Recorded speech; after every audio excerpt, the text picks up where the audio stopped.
as we try to bring order to chaos. The stock market is it's a picture of chaos. It's price goes up, price goes down, and it can seem confusing. And then at times, it flows in perfect order. And so we as just regular people, when we come into these markets, make no mistake about it, there's a lot of smart people. They want to take your money. And they're hoping that you're going to sell cheaper, you're going to buy higher, right? I mean, that's what they're hoping, man. So I became attracted to trading probably like you did.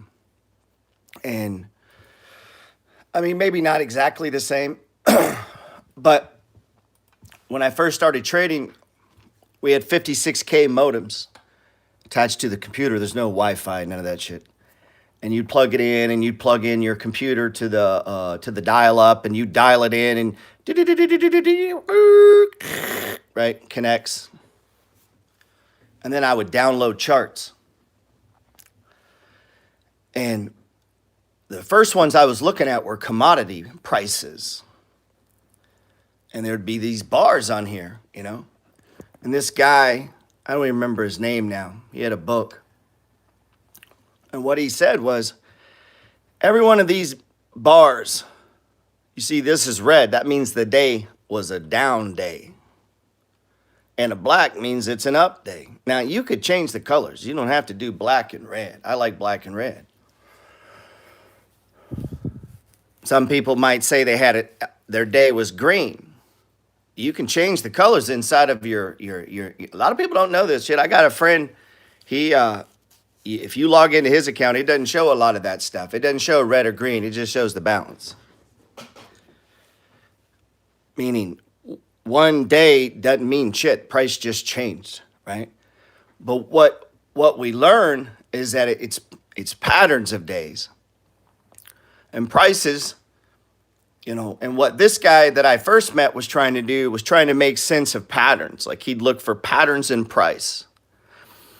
And when you look on these charts, the chart is the window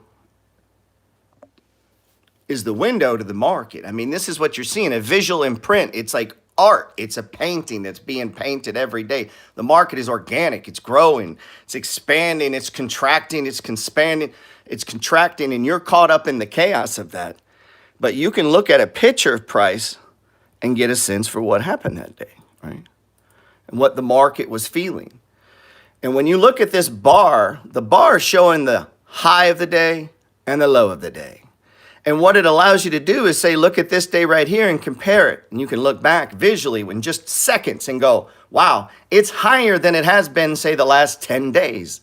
You'd say, how do you know? Well, that'd be yesterday, 1 bar, and then the next day, that's 2 bars, and then there's Monday, and then there's the Friday before, and then there's Thursday, and then there's Wednesday, and then there's Tuesday, and then there's Monday. And so from Monday to today, we can look at price and say it's going up or it's going down, right?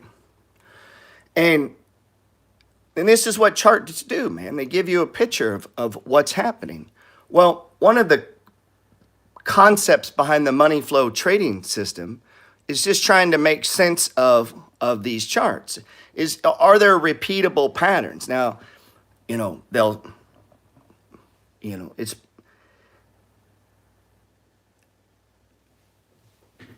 the problem is when we deal with patterns, we're still dealing with randomness. Like there's chaotic randomness. There's weather, natural disasters. There's shit that doesn't plug into a model.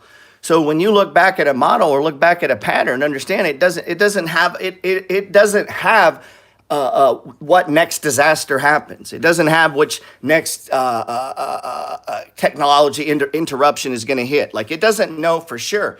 And so this is why the government will say, and you'll see post warnings, past performance isn't indicative of future results. I think we all know that. right? But they're similar. Like hurricanes are similar. They got different names. They happen at different times to different people, but similar shit happens, right? Well, when we come to the market, same thing. Similar shit happens. And we can begin to kind of quantify things and say, well, as a general rule, if I'm looking at the stock market, right? This is the Dow Jones Industrial. This is the average. So if you're in an index fund, this is what your money's doing, right? And if I back it up to a weekly chart, you know, it runs up and goes down and runs up and goes down. But what you'll notice as a general principle, the further back we go, you're going to see it. There'll be prices down here, but it's ending up here. You know, it has moments of chaos. And then the further back we go, all these moments of chaos just don't look like a big deal. It's kind of like in your life, right? In the moment, it was a fucking chaotic event. 2 years later, when you look back, you're like, damn, that was the best thing ever happened to me.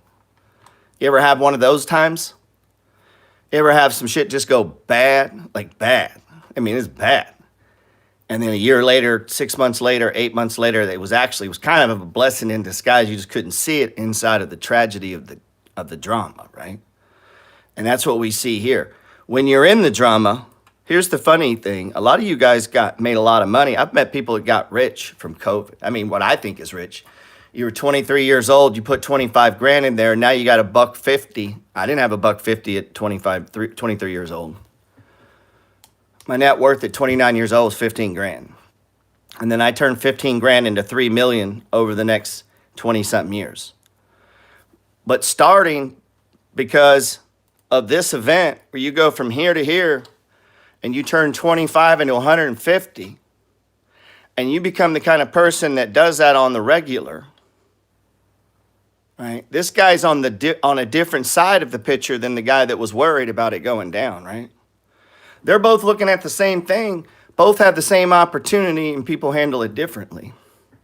And so one person can take a house that's foreclosed on and turn it into a beautiful property that's rented, that improves the value of the neighborhood, that goes on to be a blessing for generations. And to the other person, they lost the property.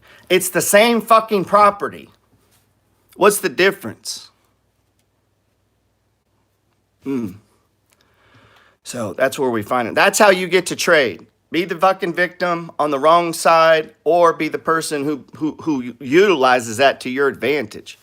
So what I began to realize is fucking markets move. They move up, they move down. No fucking reason for it, no rationale.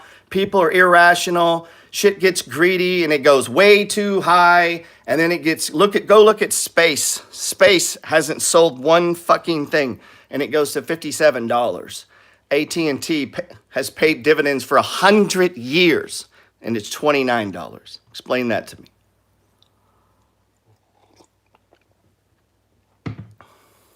People will pay more for some bullshit that ain't real, that might happen in the future, but ain't happened yet, than they will for what's right in front of them that produces money.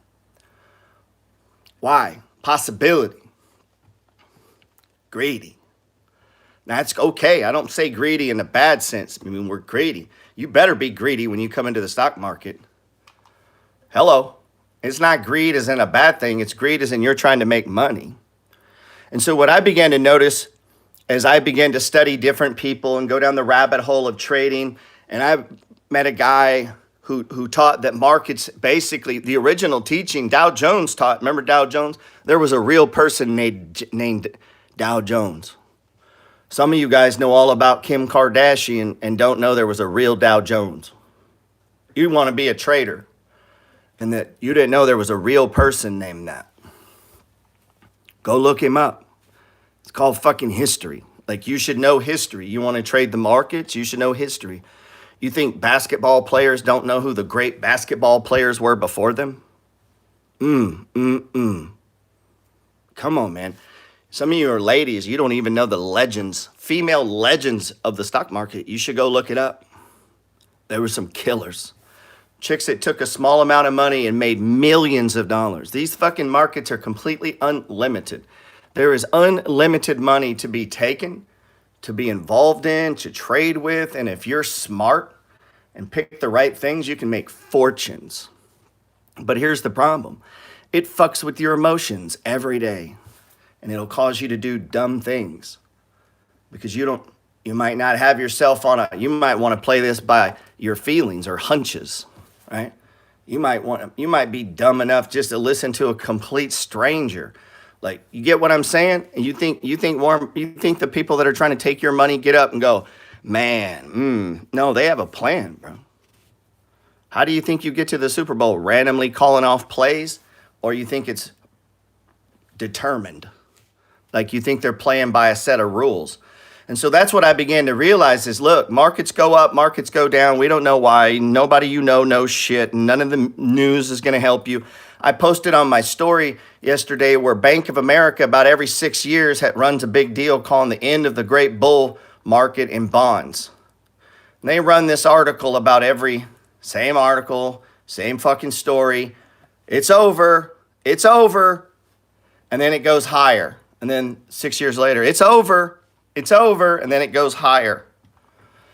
My point is, even a bank with PhDs in economics and billions of dollars, they don't know shit.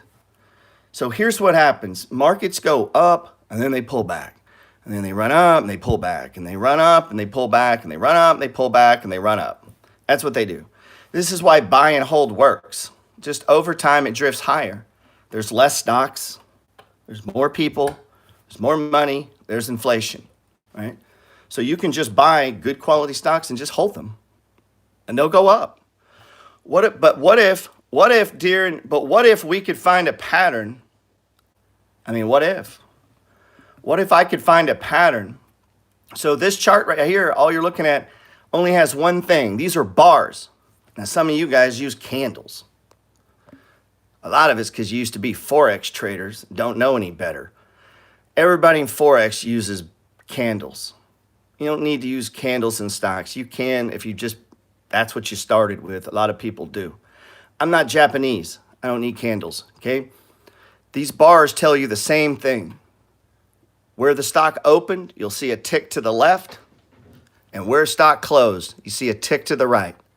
The high of the day, the low of the day. That's it. That's what a bar tells you. Where a stock opened, where a stock closed.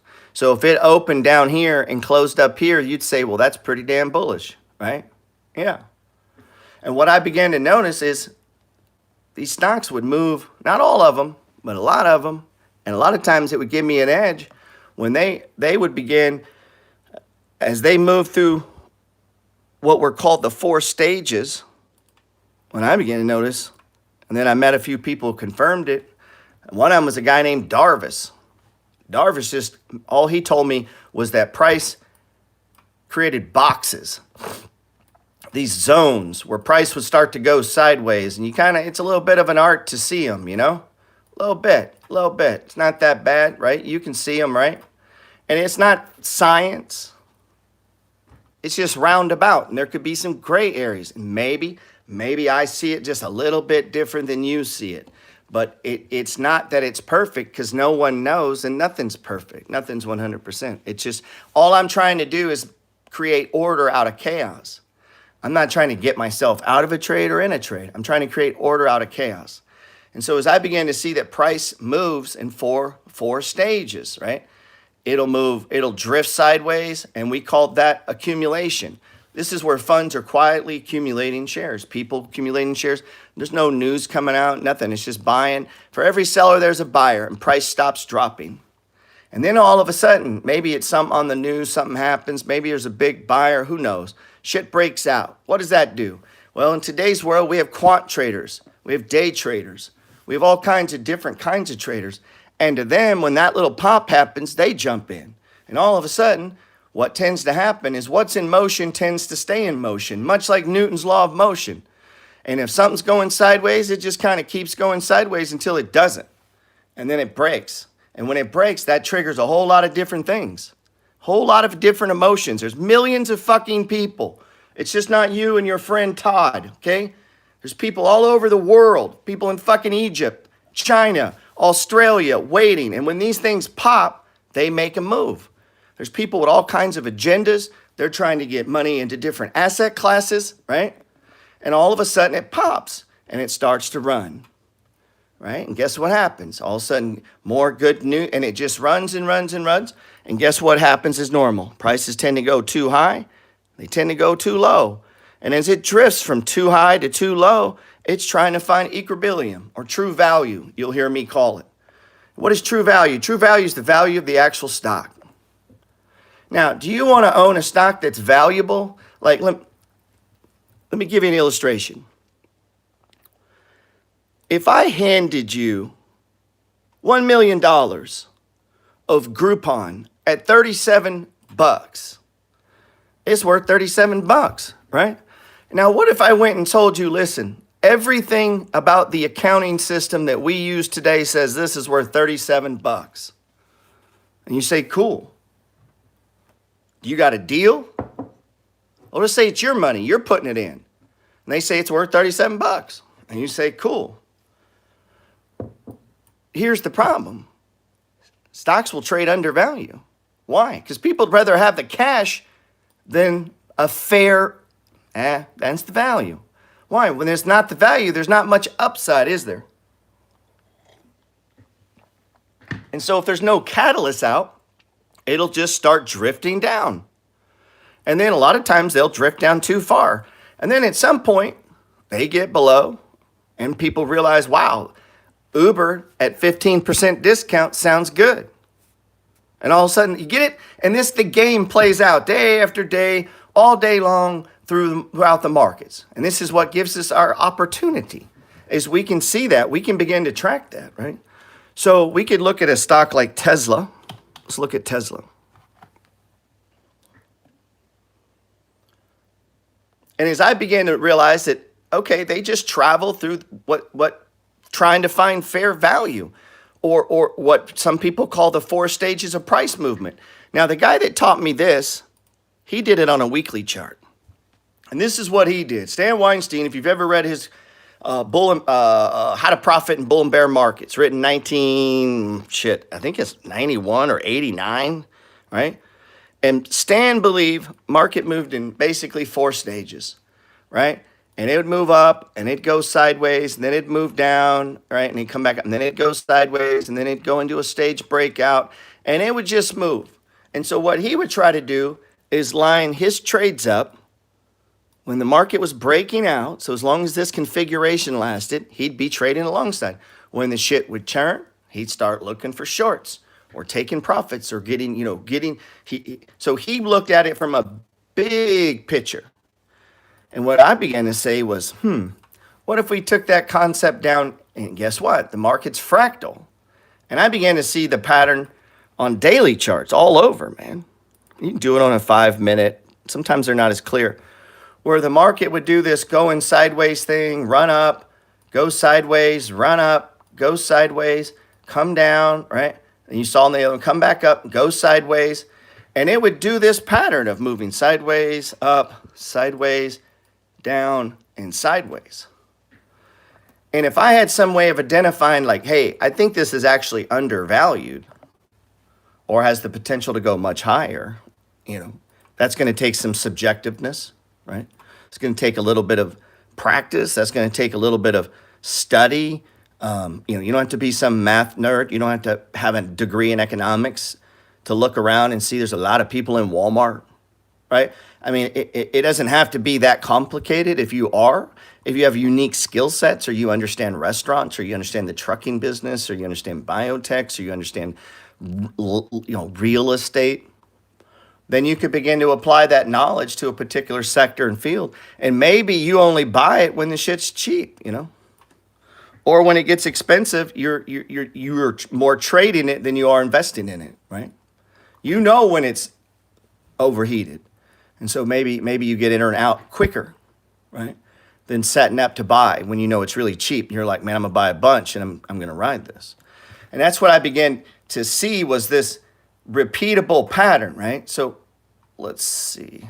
I did that on the wrong one.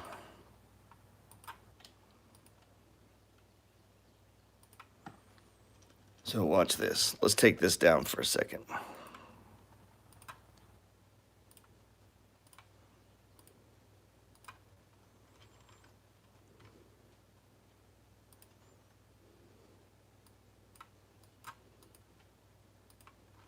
Oh, we take these charts for granted.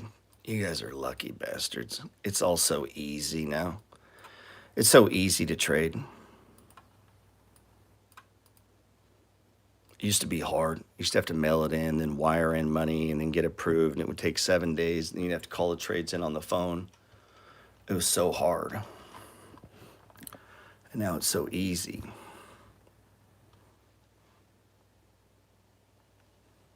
Now, as we look at this, and you're trying to get your mind around the price pattern, and the price pattern can change as it moves forward. And so it's accumulation, it's markup, which is an uptrend, it's distribution. Now look these terms up. What does it mean to dispute or distribute something? Distribution.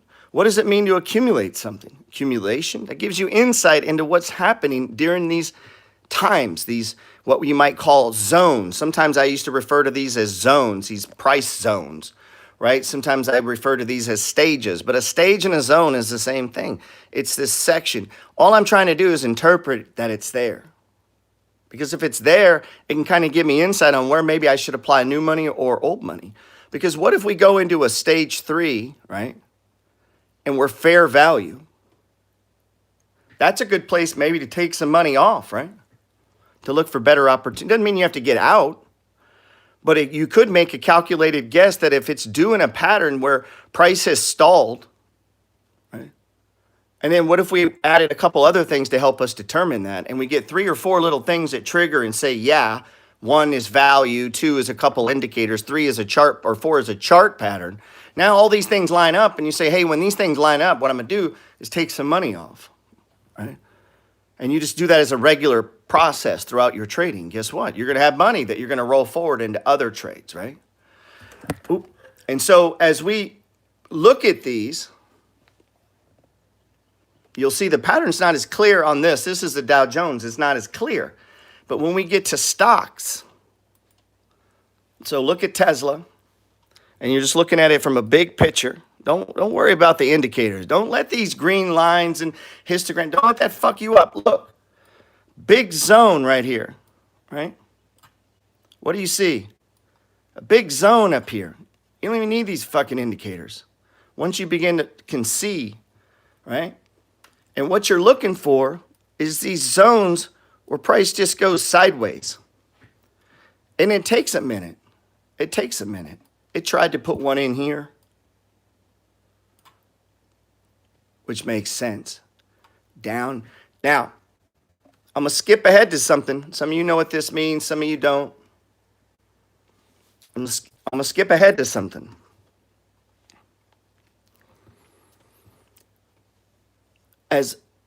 Now watch. If we're right here, and this is below true value, so you're in a stock. This is just a pattern. Ignore don't worry about what this is. Look, this is your stock. Whatever your favorite, whatever stock it is goes to bed, makes you horny. This is your stock. This is the one that you like, love. I love this stock. This is my stock, okay? If this is yours, as long as it's above this green line, you know what that's telling me? Yeah, this is probably a stage 3, because you remember the pattern? Stage 1, stage 2, stage 3, stage 4, stage 1. It doesn't have to do it in that order. It could go stage 1, up, stage 3, up, stage 3, up, stage 3, up. Now here's an idea. You should pick stocks that do that. You should anticipate that happening. That should be what you fucking expect. And if it's not, why did you buy it? So a lot of times people will say to me, Jared, why aren't we getting out here? Because I buy stocks that go up. You may buy stocks that go up a little and then down. Or maybe you think so fucking little of your stock picking ability or skills, or you're scared or whatever it is. But until it breaks, I assume it's going to keep going. Now, what if we get to this zone, right, where we've done the pattern? What if we've done that? We've done the pattern, started to go sideways, and this is true value. This is exactly what the company's worth. You see how that could change my opinion when I start to go sideways here? but it still never broke the box. It never went down. The moment it broke up, the conversation of selling some is off the table. It's going up until it gets to the next one where it starts to go sideways. And at some point, one of them is going to break. And when it breaks, guess what it's going to do? It's going to go down. Guess where it's going to go down? Watch this. Watch this. What I'm fixing to show, watch. I'm telling you, man, if whatever you're like, hey, whoever you're sitting still, shut the fuck up and watch this for a second. This is what it's all about. When it goes down, you have to make an assumption it's going to the next level. What do I mean level? Support zone, box, region, stage, whatever the hell you want to call it. This zone of consolidation, that's where it's going to go, and that's where it's going to stop until it doesn't. So when that zone was put in, what was that used for? It wasn't to sell your shares and get out of the stock because it kept going up. It was to remind you on the way back down where it was going. And you see where it stopped. Right? I didn't make this up. I've been teaching this exact thing forever. Why is Tesla doing some shit I was teaching you last week? And the week before, and the week before, and the week before? Because it's a repeatable pattern. This pattern plays out. Now in the real time, day to day, when you're watching it like a crazy person, you can misinterpret it. You ain't gotten enough signals yet. You haven't gotten enough bars yet to call what you're calling. So you go, well, this is stage 3. You don't know that. You don't really know that till it's a stage 2 breakout or a stage 4 breakdown. You really don't know. It's still evolving. It's organic. Right? You're not fucking the bearer of fucking financial direction. You don't know where it's going. You don't know the next card. You don't know what's going to happen on Monday. You have no fucking idea. No one on here does. But people got opinions. But they don't know Monday. They don't know Tuesday. They don't know Wednesday. They don't know anything. Nobody knows. Some shit happens in China. Some new virus. Tomorrow's a fucking disaster. That quick. That quick. So we got to play that game inside of that certainty. And so as I watch this box form, I realize all the problems in the world and shit. Tomorrow it could break right down through the box. If it breaks, where do I assume it's going to go? The next one. Where's the next one? This one's kind of big. It's kind of big down here. So boom, there it goes. So what would I do? Weekends you got to sell. What about strong hands? Shit, strong hand. I'm probably looking to buy right here. Why not? I mean, it worked pretty good on the way up, right? You see how true value might change my opinion there. Also, my time frame on how much how short term a trader am I? You see how defining that in the beginning makes it more sense. The game changes. It's the same game up or down. And sometimes people think just because it goes down, I got to sell. You ain't got to sell. If the value's there, fuck it. Be a little patient. Stop thinking you know everything. Let it come down. Let it build up. Get yourself some more shares. In the meantime, go get some money. It's going to take, this is a month. That's a month. I mean, a guy couldn't get together enough money in a month to buy a share, 2 shares, maybe take one off, right? And then we're back to work trying to pick some up. And you play this game and the positions get larger and larger and larger. The only way the positions get larger is if you hold some into a sell-off. You understand that, right? You're not going to move all your money to the sideline, sidestep, move all your money like you're some sort of fucking unicorn. Nobody does that. Hedge funds don't do that. Warren Buffett doesn't go all cash. Nobody does that but dumbass retail traders. Nobody does that, okay? Nobody in the hedge funds, nobody who's a professional trader, almost never. I'm not going to say it never happens. There's been exceptions, right? I guess you're one of the great traders of all time. You got that shit figured out. Maybe.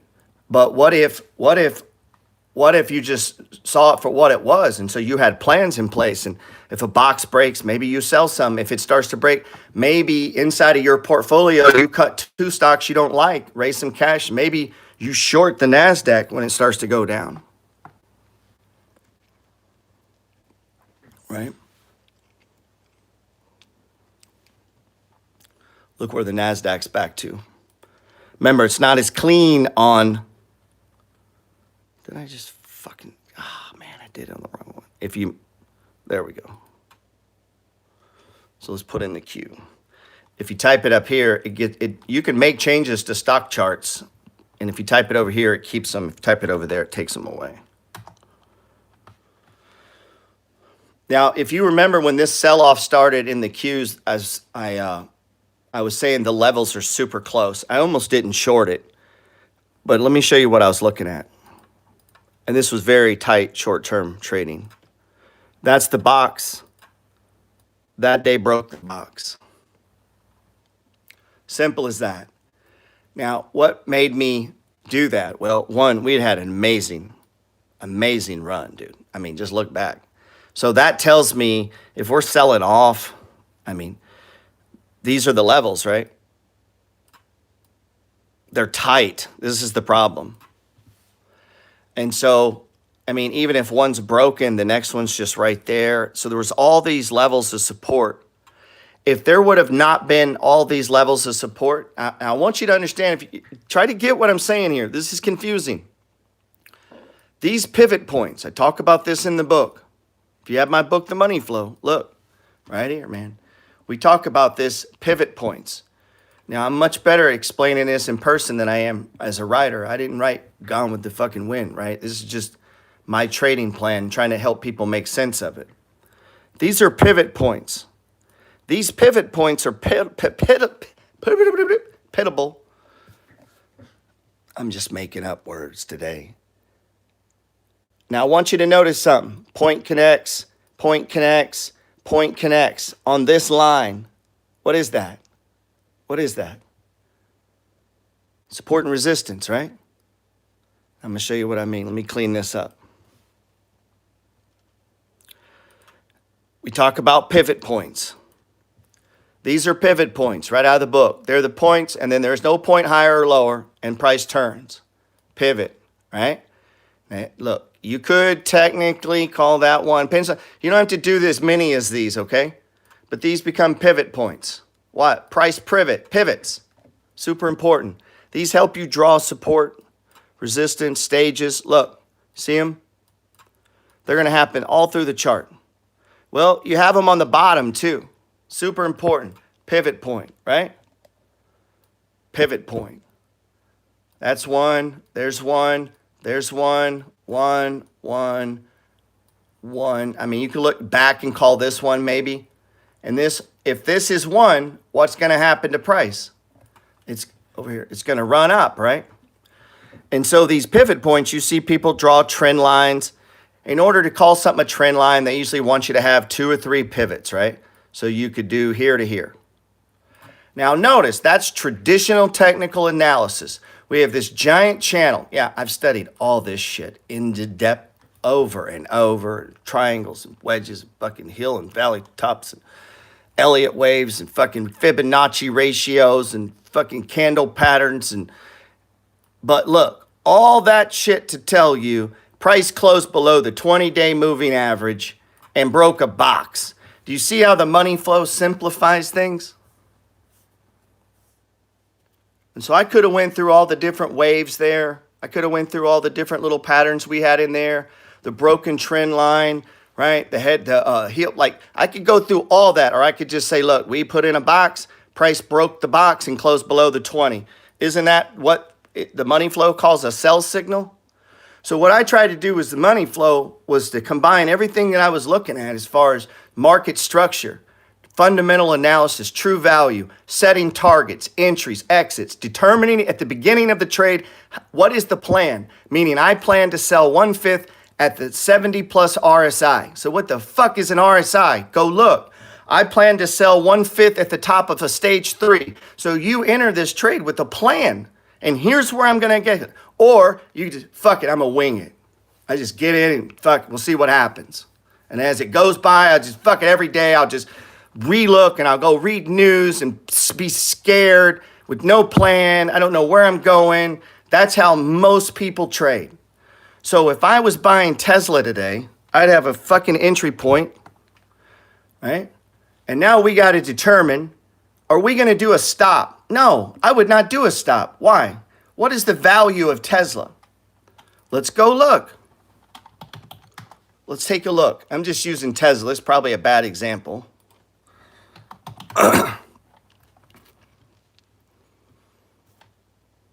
Woo! They say 636. So what does that mean? This means this is a battleground stock. Now as we get and dig in, it ain't as simple as 636.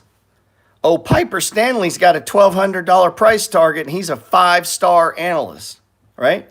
So we could dig in, and let's say we got a $1,000 target, all right? We're not greedy like that bastard. We just want $1,000. So if we think this company's worth $1,000, here, let's map out a trade, okay? Let me show you how adults do it. So you go, cool, I want $1,000. Did I not just state what I want? I want to take Tesla from 650 to 1,000. Is anyone confused what the goal here is? And you would take out a pencil and map it out and say, Tesla trade. Now, I know none of you do this. Not one fucking person on here does this. And you go, Tesla. I know you don't. I do. And then I say, right, first buy, 654. True value, $1,000. Not one fucking person on here does this. You say, Gerald, you do this all the time? Yeah, let me show you. It's called the Peters Report. Before I was publishing this for free, this is what I do every day. So I go and I study what happened in the damn stock market, and I write it down here and I summarize. Not Jim fucking Cramer, not some Reddit YouTuber, me. All by myself. And I determine what fucking happened and I write it into here, okay? And then I put a picture of the overall market. Right now it's the NASDAQ. You know why it's the NASDAQ? Because that's the big fucking drama right now is the NASDAQ. Not the SPY, not the Dow. They're just floating along, okay? Did you know that? Did you know that there's a bifurcated market right now? So this is the Dow Jones. Listen, I'm trying to make you into a great trader, or you can be a shitty trader. Your choice. This is the Dow Jones Industrial Average. It is going straight up. All the Dow stocks are going up. While this is happening, all of you guys that are 100% in tech are getting your ass smoked. And that's what's been happening. And it's coming straight fucking down, right? Straight down. While the Dow's going straight up. So you remember 3 weeks ago, what was I telling you on my story? I'm pouring all my extra money into utility companies. You think I'm saying that shit for fun? Like there's not a fucking logical reason? And I said, I'm buying AEP on all stage ones. I'm going to put $25,000 into this stock. Why? Because this is a safety stock. The market's overbought. There's a rotation. Market rotates. It goes through 4 stages. AEP. Utility companies are on sale. $91 target, right? Let's see. $91 is what they say. We could come down. Look, Morgan Stanley, 4.5 star, 2 days ago, he said, what? $99 target. That's more my target. And you say, how do you know? Well, I do this every day. So this stock is greatly undervalued. And then also look, I can see the chart pattern, what I just showed you happening on the charts.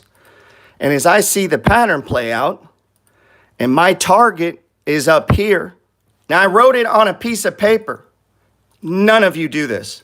Not one person on here sits down and does this.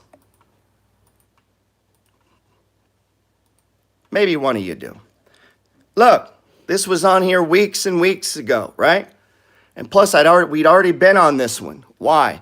Because they're undervalued. Tech stocks are fucking soaring. I want to buy what other people don't want so that I can sell it to them when they want it. In other words, in order to sell stocks at a 70 RSI, I have to buy them when they're low. not go buy them when they're high. And this is why you see me yell at people for buying on a 70 RSI, you're buying up here. I hope you lose all your fucking money. Because this right here tells you this is a greed thing. That tells you you're going into a stage 3. We haven't even added what these indicators do to help us make this decision around true value. So if everyone thinks Tesla's worth $600 and Tesla's at $900 with a 78 fucking RSI and it starts to go sideways, who is buying this stock? If you have my book and you've read this and you've looked at this pattern, it's above true value. It's going sideways. It's so overvalued, it's hard to comprehend. Now, if you bought it down here, we could ease out. There ain't a rush. I'm not mad at that guy. So sometimes people think, well, you're mad at people that own Tesla. No, not if you bought it here and you know the stages and you're shaving your shares. I'm happy for that guy. I'm talking about the guy buying right now for the first time. So you have to get on the right side of the money flow. Well, guess what? That takes market cycles, smart guy. Meaning you're not just going to walk fucking in and start killing it. It may take a minute. You may have to get on the right side of the money flow. And that could take a minute. Because maybe when you come in, tech's overheated, right? And you take a position and stuff starts moving against you. Good. Now you can get on the right fucking side of the trade because you get to witness it happen. Sell off, go down, start to move sideways. Now you get to make moves. You see what I'm saying? Now you're on the right side of it. Let's see. So AEP, my target's up here. So I go print off the chart and I write, is anybody confused where the target is? So I don't ever need to ask where you want to sell it. We already wrote it down, $91, right? So from here on out, if it truly is worth $91, and we've decided, because we have to believe in ourselves, you have to go make this decision. You have to fucking commit right now when you make this decision. This is where it's at. And if you agree on that, cool. Now, every stage 1, look, every one of these stage 1s that are below our target are buy zones. Are we buying the rips higher? No. We're buying stage 1s. Meaning why? We want to maximize the money we can get in this trade. What's going to help us do that? Pivot points, right out of the book, right? Pivot points, because pivot points help us what? Determine what? The trend, right? Downtrend, right? But what are we really looking for? If you understand the money flow, I'm looking for boxes, right? I'm looking for boxes. I haven't even got to the histogram, how this helps us. So let's back this up, man. I'm actually getting excited now, I'm going to be honest.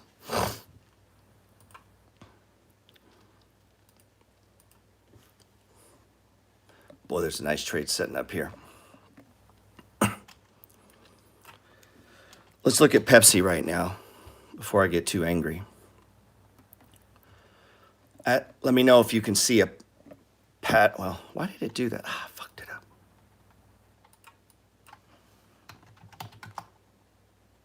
Why is it? Hold on, let's take this off. I wish you knew what I knew, man.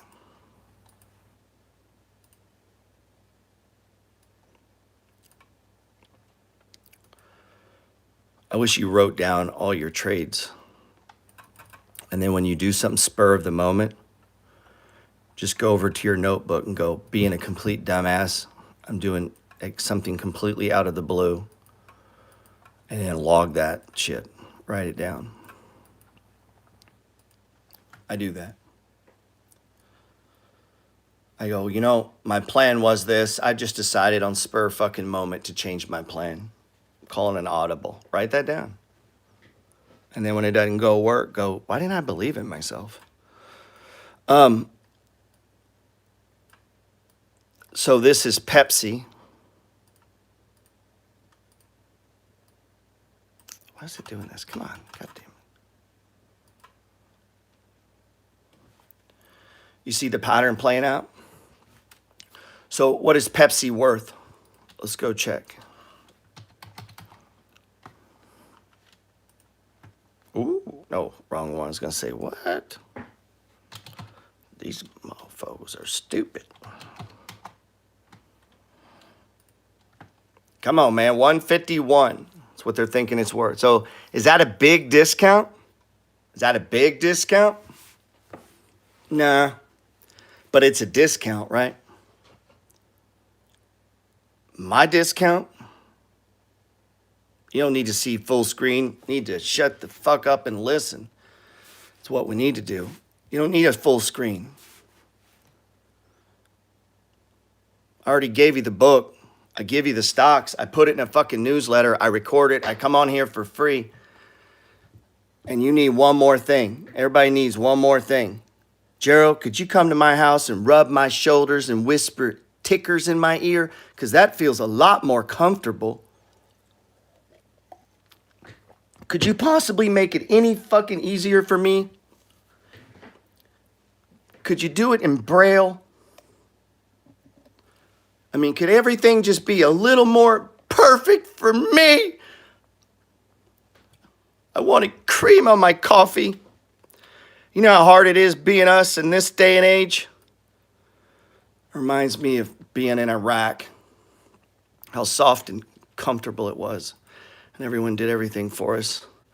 So this is our breakout zone. If we're looking at the newsletter,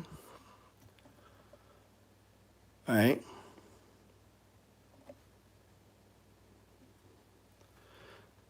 This is our breakout. So this is the pattern we're playing. So I'm trying to get $91 at stage 3.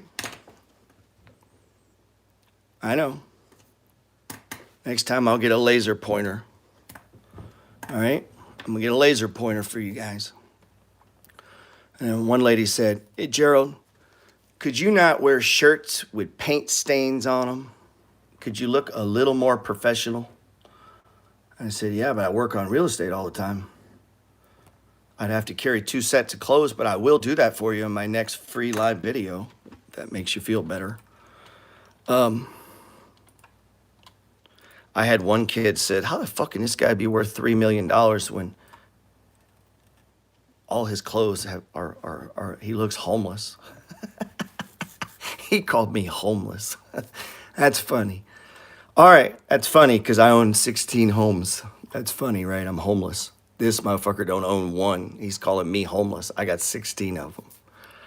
That's funny. So one of the concepts, remember, price, when it moves, it'll stop where it stopped before, right? So these zones, these boxes become zones where price is going to stop.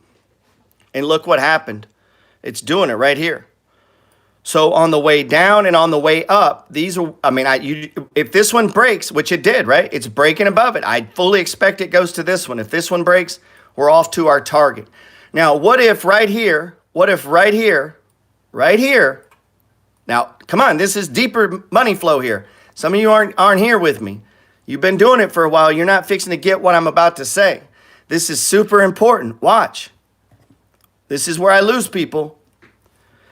The pattern inside the pattern, super important, all right? I mean, here's what I'll do. I'm gonna draw this out. I'm gonna write it up in a perfectly written, perfect English PDF. I'm gonna stay up all night, send this to you, make it easier for you. And then I'll read it to you. But watch, see the pattern, right? See how tight it is? As it moves up, it's going to stay tight. So when it breaks, it's probably going to come to right in here. This is what I'm expecting at 86. Okay? Now watch what's going to happen. Pretend we're over there. It's going to run up to it and hit it. Is my target $86? No. If this RSI, this is super, man, I can't stress how important I'm fixing to show you. Even though it's not on perfect full screen, you know, I know it's not on that, but work with me. When this RSI hits 70, and we're solid in the green, right? We've been buying these stage ones every day below the 200. We didn't even talk about that, but that's what I'm doing. Meaning I don't give a fuck about the pullback. Pullback, shit, I'm buying the stage ones. I'm playing a bigger game than you're playing. I'm looking for these boxes and pivot points so I can determine bottoms, and I want to buy them. Why? Because I'm trading a bigger money trade, man. I got 25 G's in here, trying to turn it into, say, 35, man. So my target is what? We already said $91. But we're going to hit here, and that RSI is going to go extreme, right? As long as I'm in the green, I'm going to take some of that off right here. Now, I hope it continues on, because that'll just bang my target, and we'll take it off again. This is the target, and half of it's coming off there, right?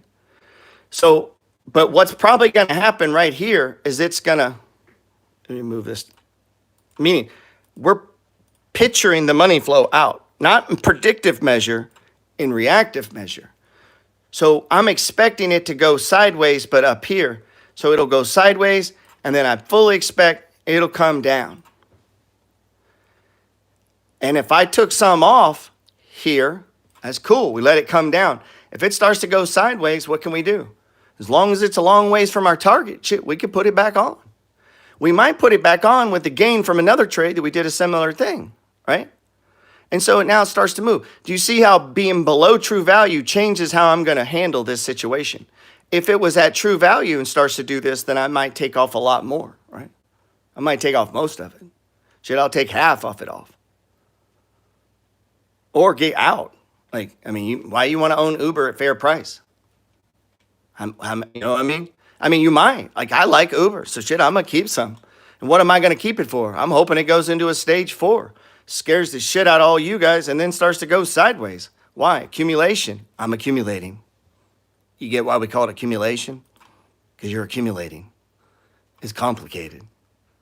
So when you're looking at the 4 stages of price movement, as you come to realize stocks go up, stocks go down, I don't need to be a big fucking drama queen. They go down. All of them go down, even Tesla. And when they go down, nobody knows where. It just goes down. And as it goes down, I'm assuming it's going to stop at the boxes. Stage 1. It's going to stop at them on the way down. And if it holds shit, if it's below true value, I assume it's going up. Now, what could help me determine that? Let's look at, you remember my trade of the week, Merck? Let's keep it with no indicators. You guys don't even deserve indicators, to be honest. Shouldn't even be given indicators, to be honest. You ain't earned them. They gave them to you too fucking easy. Should have made you earn it like in the Army. You just walk in, they give you a MACD. It's terrible. They just give you a moving average without even making you look at a chart. People get fixated on this green line, don't even know what the fuck candles mean, up, down, can't find boxes, worried about the green line. Become fixated on it, can't see the boxes. Look at those boxes. You see how when you don't have all this shit on your screen, all of a sudden you can see things? Well, boxes are zones of price turning. They go sideways and they break out, right? Every box is a potential turn breakout. Every box is a potential turn breakout, right? And at some point, it will be. That's the thing. They say, well, nobody can pick a bottom. I know, but I can pick every fucking bottom. You get it? I can't pick the bottom, but I can pick the bottom. And you get how it might change your trading. What if that's below true value?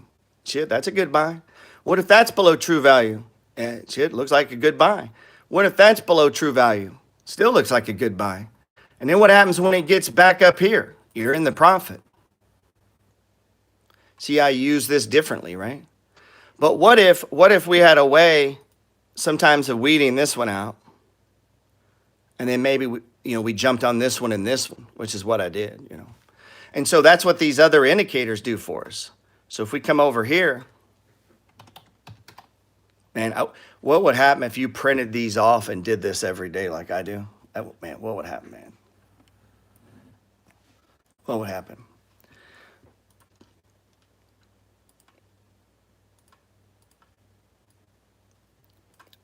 When we throw in this RSI, which we have a whole chapter on, or no, we don't have a chapter on in the book, but Or do I? Maybe I do. It's one of the 6 components, part of the recipe. So as I'm mapping the pattern, right, sideways up, sideways down, sideways up, sideways down, right, and then sideways. And we know when price breaks, it comes back to what? Where it was before. So on this down move, once this broke, where do I assume it's going? Here. Right?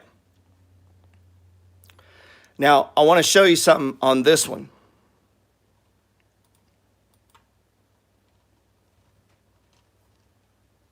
I wish you understood what I was saying.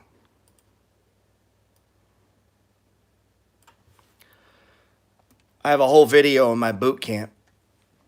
I don't know why you watch me, you ain't bought my boot camp, man. It's kind of fucking rude. Don't be rude, man. Look.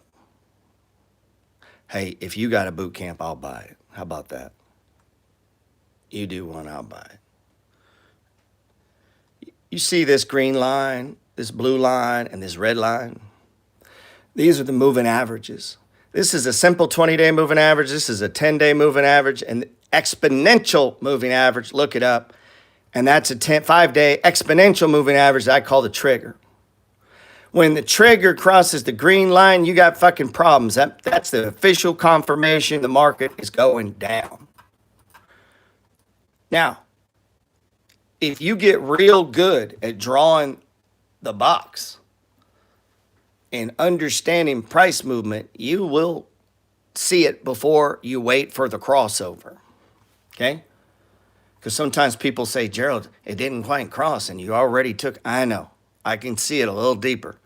I can see the 4 stages. I can see the box being broken. I can see it closing below. Like it's coming the next day, bro. No matter what. Like I'm a day ahead because I can see it. The box already broke right there. It's closed below. Now we're below the 20. Like this is the pattern, right? So that may or may not make me do something, but it may. If we're at true value and I've made a bunch of money, I need to get some money out of here because this thing's going down. I don't want to ride my whole thing down. Do I? Maybe. Maybe I do. Maybe I only got 20. Maybe I got 20 shares. I'm looking to buy more. Cool. Do we buy this little stop where it stops? Because it's right there at the zone. So we got the pattern going.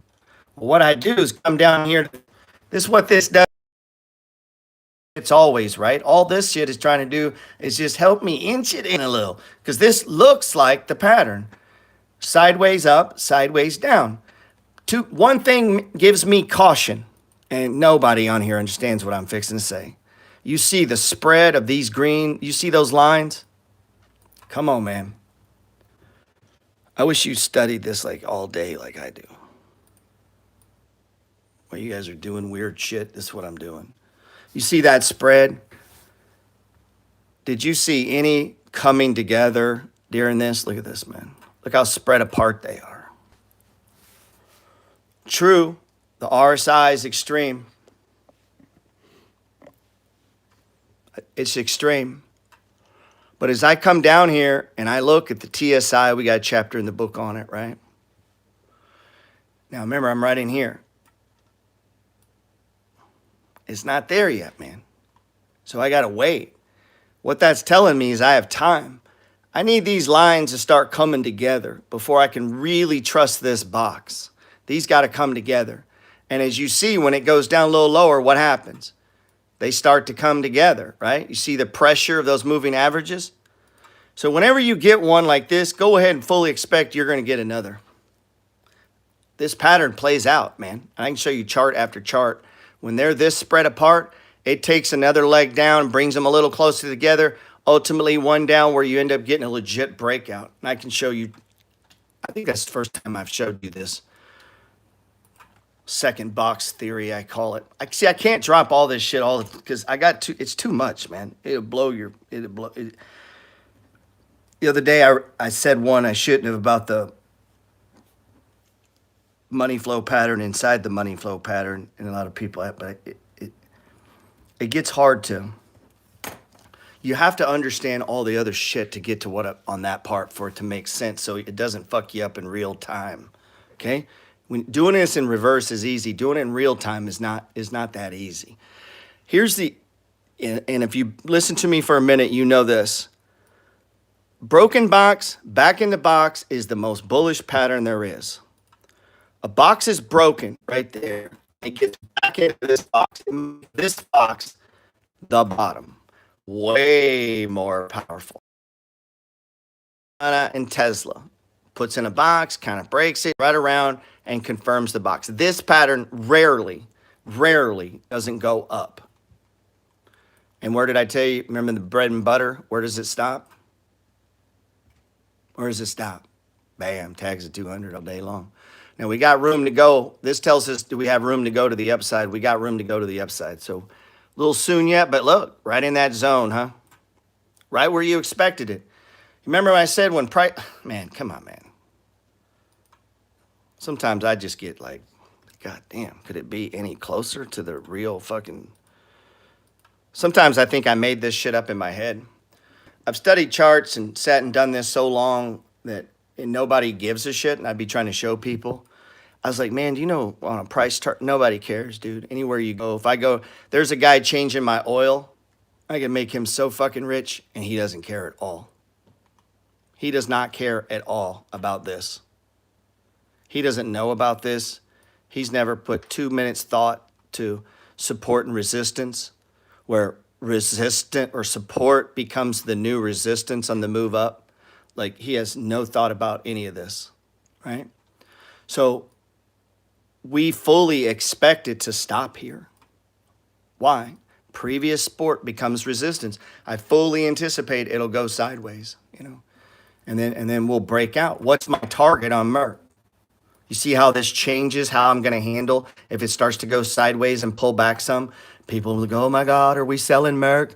Oh my God, it closed below the 20.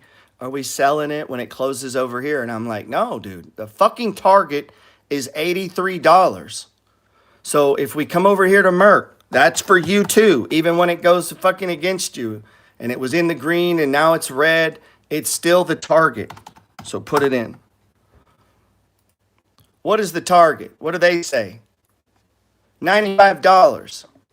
So you see how in Merck, I'm playing this out in my head right now. I know the fucking future. Now, I don't know it for certain. I know at the top. I'll get every top. I'll buy every bottom. You see what I'm saying? Like every top looks the same. Every bottom looks the same. Right? So as we move up, what do we expect? You ever hear me talk about the bread and butter? It will stop at the 200. They all do. Like, it's just what happens. Go ahead and assume it. So if you were super short-term trading, you'd have bought the stage one, you'd have bought the breakout, and you'd be selling some here. That's not what I'm doing. I will not change the fucking rules in the middle of the game. I'm going to 91, or what was it I said? My target's $83. Already, look, it's on paper. Go look. Let's see. Maybe I'm lying. Let me go. Oh, I took it down. New trade of the week. Let me show you something. So I do these trades of the week, right? This one was Walmart. True value, $62. Let's pull up the chart. So where am I selling it? Is anybody confused? You see how I just determined this trade? You ever do that? You ever decide right there at the beginning? Man, I wish I could help you trade. I wish you'd listen. I wish you'd actually listen to me and then do it. Like, I wish... I've made a lot of people a lot of money.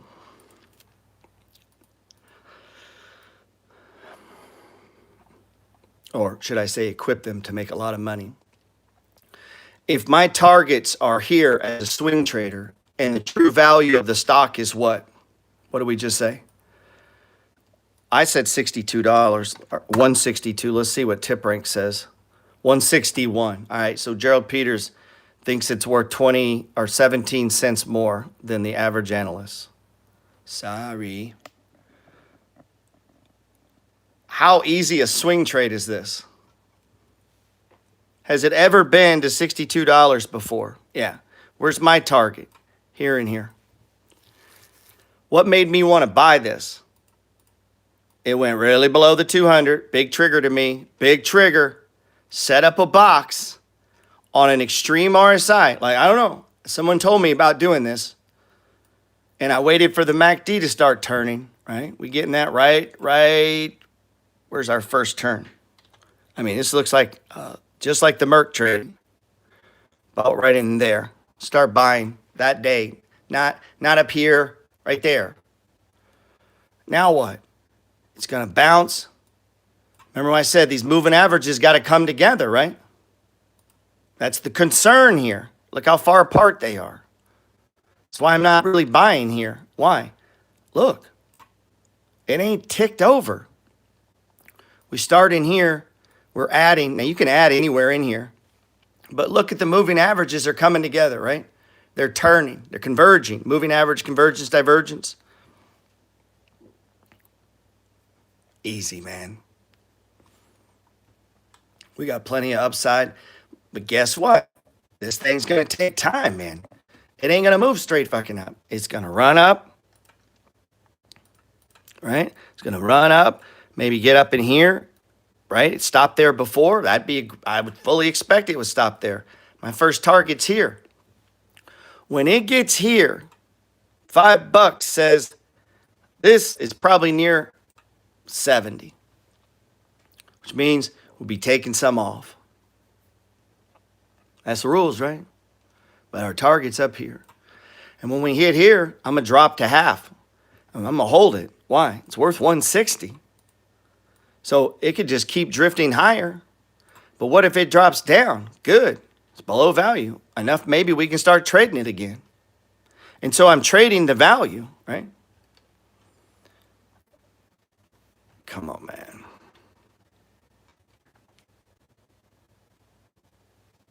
Come on, man.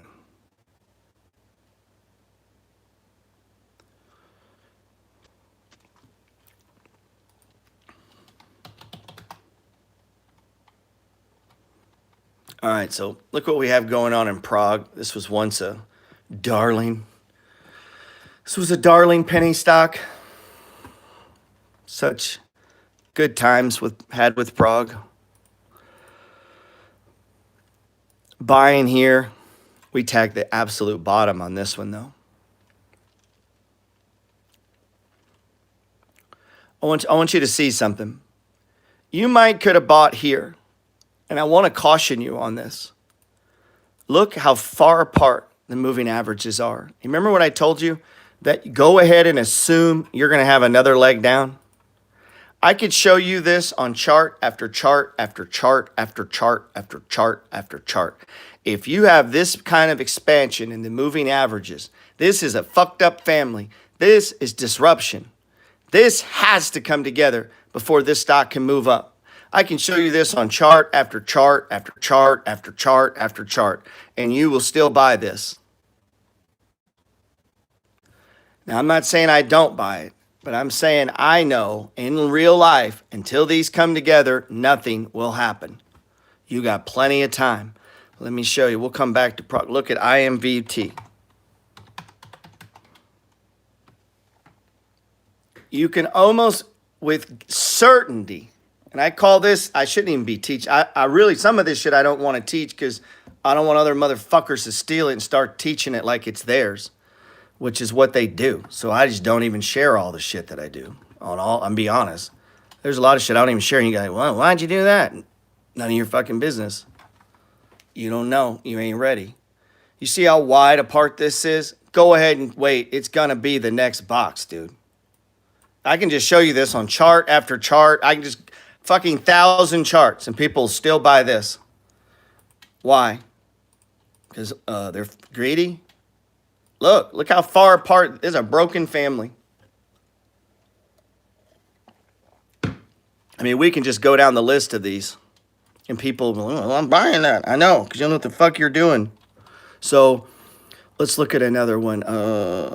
SRPT. I wish I could show you everything I know. I really do, man. Look.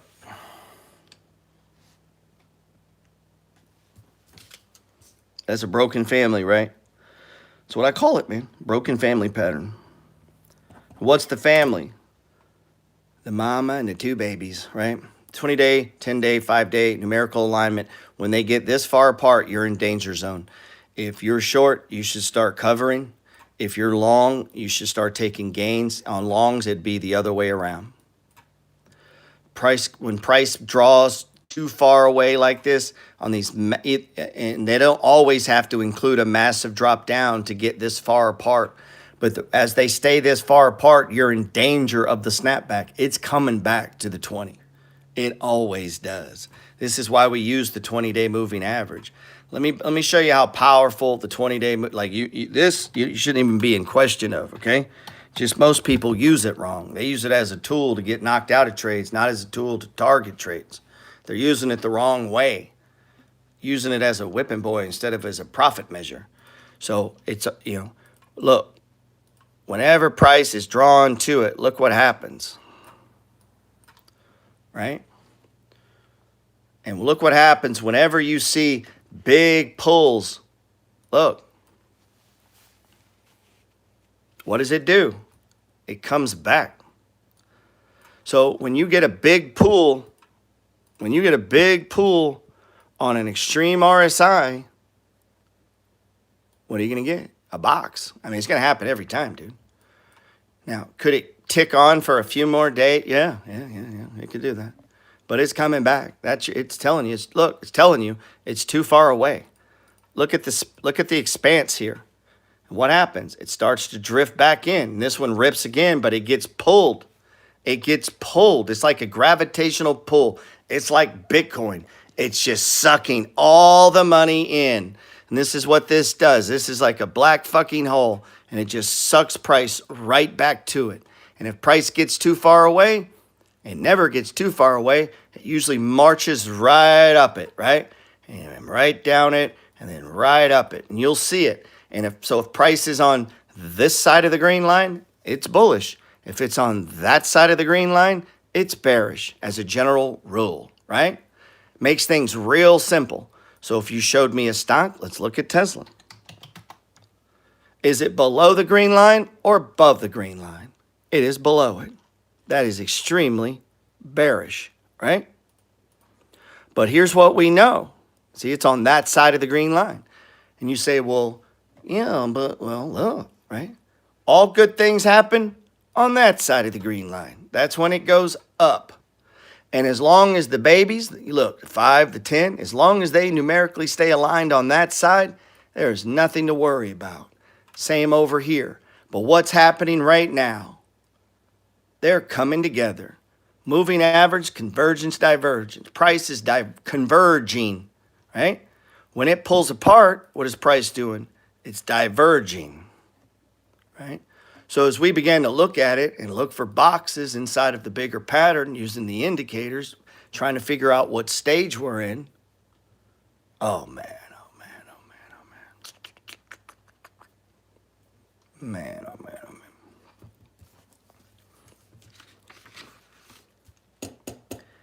And yet we don't know, right? We don't know the next card. And so you see, the further we make these large bets, below true value, the better our chances. Because over time, what does the market do? We're going to take this back to the beginning, man.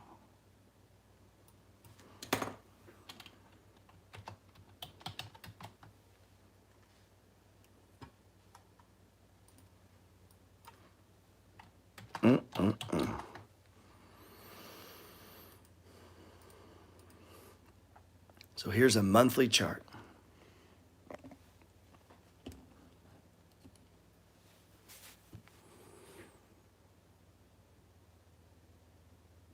Yeah, Kenneth made a good point. If you flip charts upside down, it's basically, they're the same thing. And that really is the money flow. They're the same thing. A stage 3 is just a stage 1. The only difference is whether we have distribution and it picks up, which means we end up ultimately with more sellers than buyers, or we have accumulation that ultimately ends with more accumulators than sellers, right? And that determines whether it goes up or down. And what we don't know is how far down or how far up. I don't know. You don't know. But what we can do is try to play in games where we have an edge. Now we know the edge is to the upside, meaning this is a 1 month chart of the S&P 500. Most of the time, market's going up. In long term, it is going up. And so if we can pinpoint our buys into these sell-offs, we should be selling some into strength. And so we want to get to where we're always selling into strength, right? Buying into weakness. That just makes sense, right? Now, you're not going to time this perfect in every stock. The problem you're going to have if you're in all tech and you're ignoring, say, a utility company, when tech sells off, you're not doing any money rotation into something like this, right? So you've got to watch different things. You got to have trades going in different sectors, and not just all tech trades, because the S&P or the Qs are going to push, and so if the Qs drop, most tech stocks are going to drop, and so you want to try to trade multiple things, different things, and that gets into a whole nother class asset. Some of that takes time, like just give it time. Watch this though. Look at X here.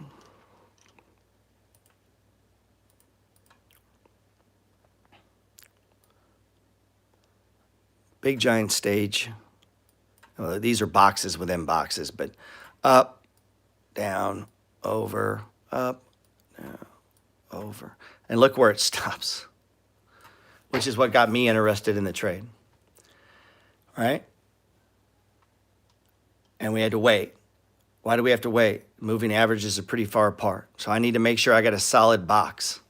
So as they started coming together, right, and what? I go down to the histogram, and as it starts to tick in, right, stochastics is nice and below. What this is telling me is I may never get my extreme. So I'm going to take a shot here. What happens if this breaks? I guess what? I assume you might could call that a box. Probably not. We're coming down into here. If I think this is going to hurt people or, confuse you.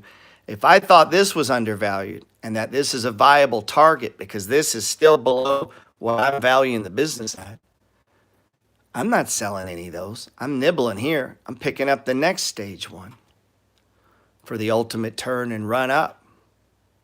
But to do that, you really got to figure out this value thing or have some way of helping you determine that. Maybe you outsource that. Maybe you use TipRanks or Morningstar or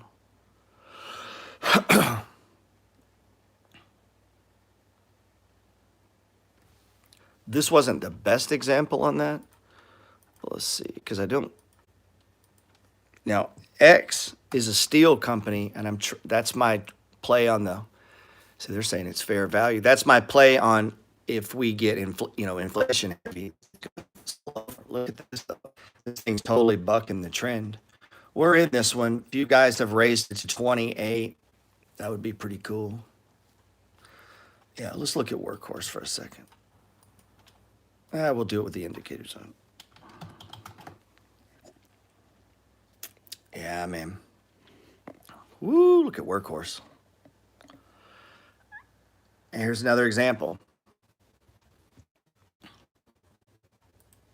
Now, this one held, though. See that fucked up family?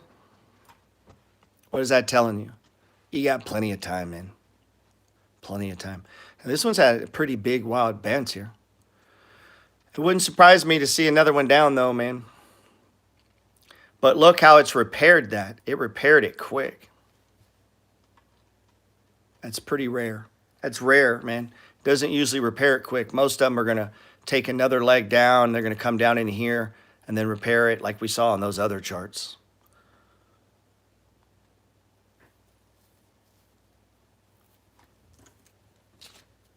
The box.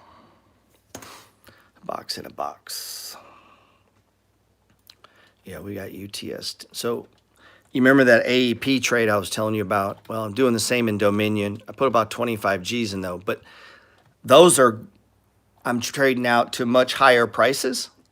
But the UTSL You know, this will be one I'll take the money off of quicker. This is a triple leverage fund. I mean, we're looking to get to 32. We shall see. That's all I got, man. Check it out. A lot of these stocks that I cover, the ones I'm trading, are in my newsletter. If you just go to my bio link, click it. It's the Money Flow Trading, or go to thepetersreport.com. You can get on there and get it. It shows the indicators we use. It's delayed, but it's the stocks I'm trading.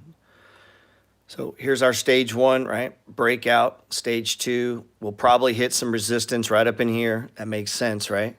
Long as this under 70, I'm not that worried. Target $32. So this is already all mapped out. Now, what if this breaks down and comes back? Fine. I'm going to build it up. I'm going to let it come back into the zone.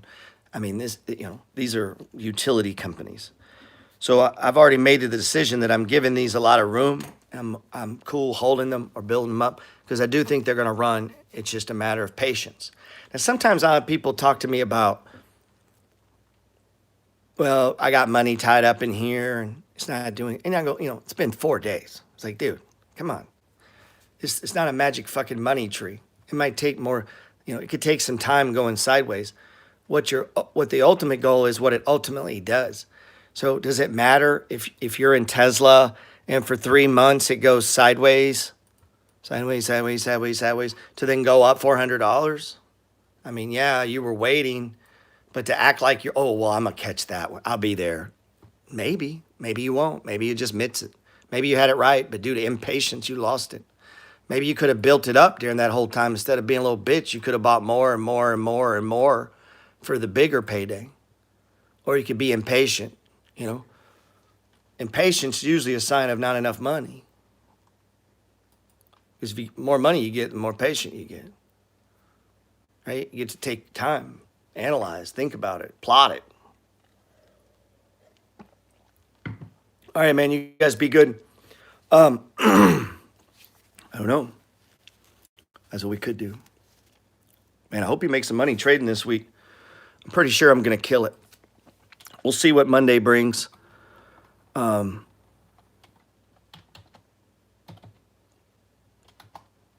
all you got to do when you're losing money, just think, damn, Kathy Wood's losing a lot more than me.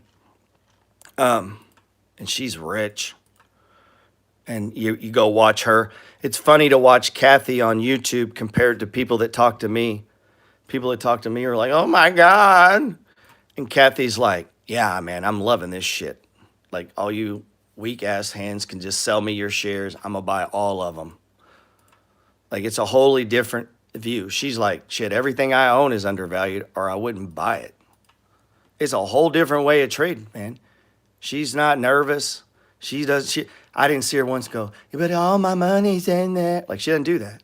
Like, she's fucking in control of it. Like, she's picked all the stocks, researched them, sees their future, got targets on them. And guess what she does when the price gets a little high?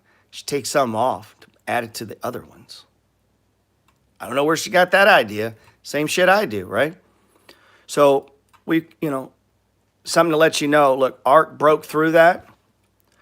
If you were in my group this day, it's funny. We tagged the exact bottom because on that day right there, you can go back and look. I sent a text out. And I said, listen, honestly, charts aside, money flow aside, just buy something. Buy everything. Buy everything you own. Buy more. Why? This price was just extreme. Look, everything was to the extreme. Look, all the way up. I know it's fixing to happen. It's going to stop. I've been doing this shit every day for 21 years. So anybody selling here was a complete dumbass. So you got to, if that was you, don't get mad at me, man. Ask yourself, why the hell was I selling if Gerald was buying? Maybe that was smarter because then price went up. And not only that, it went back into another zone. It went from this one into this one, which is super bullish. From one box back into another box. Oh, and look, did you not notice how far apart the moving averages were? See how all this ties in? See? So this is a planned audible, meaning this was just donkey donk, stupid. Look how far away that is from the 20. You see it doing that anywhere else? When it does it up here, it pulls back, right? Does it up here, it pulls back. What do you think it's going to do here? Shit, it's going to pull back. So if you're in the fucking money flow, you know that. So instead of being this guy here selling it like a dumbass, you should have been buying it. And that's on basically every stock you own. I'll just randomly shit. Let's look at Prague. Oh, you know where that day was, right? Right there. Look how far apart. Like it's back into support. I mean, these days were dumb on everyone's chart. Peloton. It did a Jesus cross that day, putting in a bottom. Right at, look, I mean, you want to see the pattern, dude. If you ain't seen it on this one, I've been wasting my fucking time for 2 years trying to teach this to a bunch of fucking greedy people. Let's see. You see that? So you're 20 years old. Let me make you rich. And look at this. Now what you got to do is go get the money and believe in yourself and buy shit that you believe in. Have some fucking patience. Read some mindset books. Get your shit together. Stop buying dumb shit on fucking loans. Instead of having fucking car payments, you should have mortgage payment or brokerage payments. How about that? Instead of car payments, you had a brokerage payment. What if you put money in your shit all the time, like a fucking car? People will finance that shit. They'll finance the fuck out of anything going down. You ask them to finance some Bitcoin or something, they're like, oh my God, that's crazy. Yeah, well, so is your couch. That's going to fucking zero. So, I don't know, man. You got to change the way you think about shit. You should be financing shit that goes up and paying cash for shit that goes down or not buying it. I mean, that's what my 17steps.com is about. If you go to that, the 17steps.com, I can't make you a good trader if you're dumb. I mean, if you just live your life stupid, like on the wrong side of the ledger, right? Like you just buy shit. You don't have any, you'll never be a good trader because you don't appreciate money. You don't appreciate what's going on here, right? These are zones of accumulation. These are zones to ring the register to add to other zones of accumulation. It's the rolling of money, right? And so the price is irrelevant. It doesn't matter if it's $100 or $300 or $120 or $240. This pattern will play out based on supply and demand. So you're seeing this play out in Bitcoin right now. People are like, oh, the price is too high. You don't even know what the fuck you're talking about. Price is designed based on supply. The Mona Lisa is expensive because there's one, right? Well, if there's only 19 million, there's over 19 million millionaires. And price ain't high. Price is fucking low. If everyone decided to buy some, it'd be $10 million. So it's based on demand. Like, do you think other people might want this, right? So let's say these guys who are afraid of interest rates pull all their money out of the stock market. What do you do with it now? See, they don't have little money like you. If I got $1 billion fucking dollars, you think anybody's going to pay me to sit on their $1 billion? So I'm just going to pull it out, put it in cash, and just sit there. I don't want to own Peloton. I'd rather just have cash. About 2 months into that, their investors are going to be like, hey, what are you doing with my money? Meaning they got to put it somewhere. Where are they going to put it? In bonds? No. Where are they going to put it? In oil? No, it's overpriced. Have you seen oil stocks? They went straight up. What are they going to do? Buy Miami real estate? No, it's overpriced. Where do they got to go? Back into the same fucking thing they just sold? Dummies. What are you going to do? Go buy bonds? They're going straight down. Let me run out and buy that. Actually, it might be a good time to start thinking about it. I was saying that on my story. I'm getting ready to get in this little bond trade. Why? It's a little oversold, don't you think? But maybe it ain't time. Look, we got broke family. Right? Ain't no rush. Everything I just told you, we got plenty of time here. Look how far up the 200 is. What if the Federal Reserve decides to get behind this trade, try to push interest rates back down? That's a long ways. Are you even thinking about this? Are you writing this down? Has it even fucking occurred to you that bonds are going straight down and you're watching the Kardashians?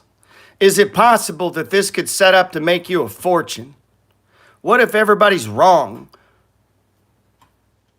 What if this snaps back? The snapback could be huge. Are you even thinking about this?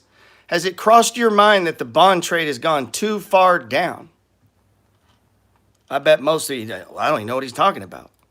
That's what I'm trying to change. Why don't you know? Why not?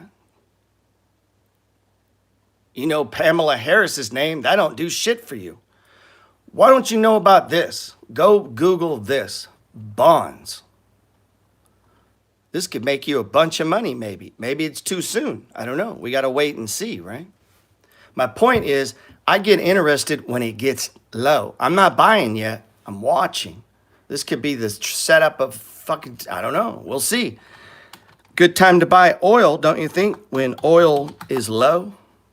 So if we back this up, let's go to a weekly. So the time that I got interested in oil is when the whole world hated oil. Look at this. Straight fucking down. That looks like a broken family, doesn't it? And then that shit starts to come together. Histogram turns, right? And everything comes together. And these points where everything comes together is when all the big moves happen.